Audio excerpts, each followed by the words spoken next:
ನಾಡಲ್ಲೇ ಹುಟ್ಟಬೇಕು, ಅದರಲ್ಲೂ ನಮ್ಮ ಕೋಲಾರದಲ್ಲಿ ಹುಟ್ಟಬೇಕಂದ್ರೆ ಇನ್ನೂ ಒಂದು ಹೆಜ್ಜೆ ಹೆಚ್ಚಿನ ಅದೃಷ್ಟನೇ ಮಾಡಿರ್ಬೇಕು.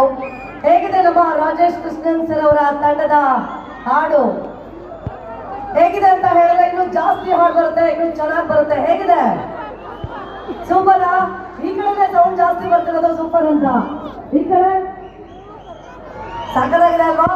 ಸೊ ನಾವೆಲ್ಲರೂ ಈ ಹಬ್ಬವನ್ನ ಸಂಭ್ರಮಿಸೋಣ ಅಂತ ಹೇಳ್ತಾ ಎಲ್ಲ ನಮ್ಮ ಅತಿಥಿ ಮಾನ್ಯರು ಆಗಮಿಸಿದ್ದಾರೆ.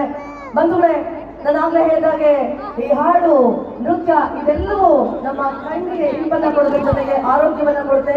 ಹಾಗೆ ಮತ್ತಷ್ಟು ಆರೋಗ್ಯದ ದೃಷ್ಟಿಯಿಂದ ಇವತ್ತು ನಮ್ಗೆ ಸಣ್ಣ ಪುಟ್ಟ ಏನಾದ್ರು ಸಮಸ್ಯೆ ಆದಾಗ ಯಾವ ಹಾಸ್ಪಿಟಲ್ ಇದೆ ಅಂತ ನಾವು ಯೋಚನೆ ಮಾಡ್ತೀವಿ ಅಂತ